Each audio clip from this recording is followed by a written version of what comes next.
palavra do Senhor diz, em Romanos capítulo 3, versículo 10, até o versículo 12, diz assim: como está escrito, não há um justo sequer, nenhum sequer. Não há quem entenda, não há quem busque a Deus. Todos se extraviaram. A uns se fizeram inúteis. Não há quem faça o bem, não há um sequer. Esta é a condição do homem que, se Deus não tocar no seu coração, na sua alma, ele se encontra.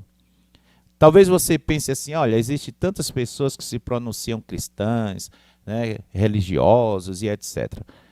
Estas pessoas estão assim porque Deus é quem toca-lhes a alma, convida-lhes a estarem em reconciliação com Ele. Mas a natureza comum do ser humano é seguir o seu próprio caminho sem recorrer ao Criador. E por que isso aconteceu? Por causa do pecado, por causa da desobediência que vem lá desde Adão. Então, quando Deus olha para a humanidade, ele consegue ver isto. O ser humano afastado da busca ao Criador. Isaías, capítulo 64, versículo 6, mostra que a nossa justiça comum, o nosso senso de justiça natural, distorcido pelo pecado, é algo que Deus não se agrada. O profeta diz então: mas todos nós somos como o imundo, e todas as nossas justiças como trapo da imundícia. Todos nós murchamos como a folha, e as nossas iniquidades como um vento nos arrebatam. Eis a condição de justiça da humanidade sem Deus. É desta forma que se encontra a humanidade. O homem está dominado pelo pecado e ele não consegue praticar a verdadeira justiça. A justiça, o senso de justiça humano está corrompido pela inveja, pelo engano, pela corrupção e tantas outras coisas que fazem com que o ser humano fique totalmente alienado da vontade e da justiça de Deus. A Bíblia diz em Romanos, capítulo 7, versículo 18 a 19, que o ser humano anseia fazer o que é certo, anseia fazer o bem, mas ele não consegue. Olha o que diz o texto: porque eu sei que em mim, isto é, na minha carne, não habita bem nenhum, pois o querer o bem está em mim, ou seja, o querer fazer o bem, porém, o efetuá-lo não. Ou seja, eu até tenho a intenção de fazer o bem, mas na hora de praticar, o pecado que está permeando a minha vida, ou a vida do ser humano, influencia ele para o mal, para o erro, para a mentira, para a inveja, a competição. E aí ele diz: porque não faço o bem que prefiro, mas o mal que não quero, esse eu faço. Ok? Então, esta é a condição do ser humano. Isso mostra que o ser humano está escravo do pecado. Gênesis capítulo 4, a parte C, do versículo 7, diz assim: eis que o pecado jaz à porta. O seu desejo será contra ti, e sobre ele dominarás. Então, o pecado jaz. Essa palavra jaz, ela é usada, não sei se hoje, atualmente, mas ela é usada muito no cemitério. Aqui jaz fulano. Ela vem, a sua origem tem um sentido de dizer: aqui está morto fulano. Aqui está morto fulano.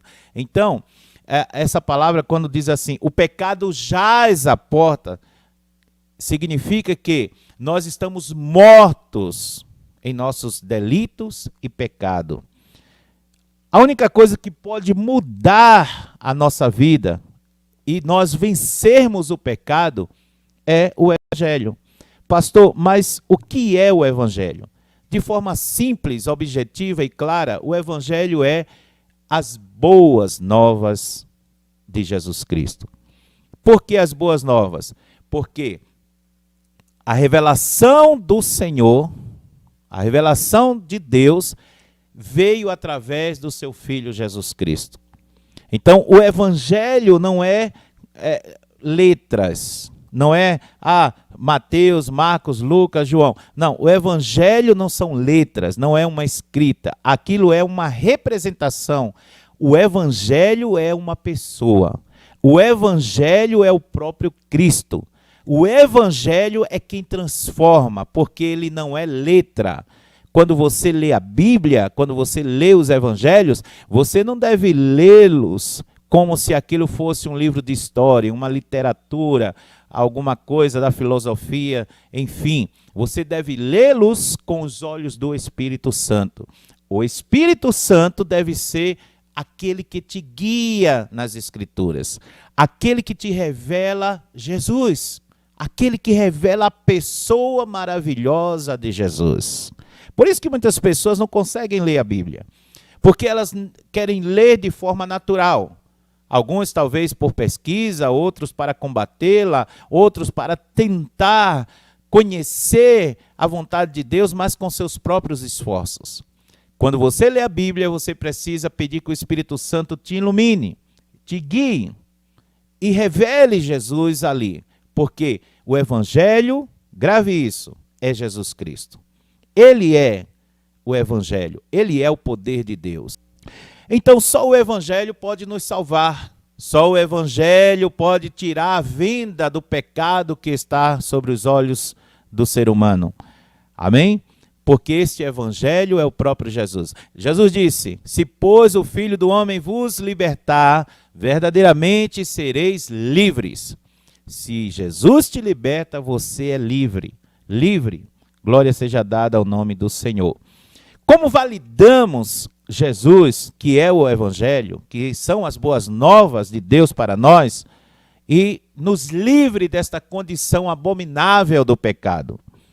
Em Romanos, capítulo 10, versículo 9, e do 10 ao 13, diz assim, se com a tua boca confessares Jesus como Senhor, e em teu coração credes que Deus o ressuscitou dentre os mortos, serás salvo.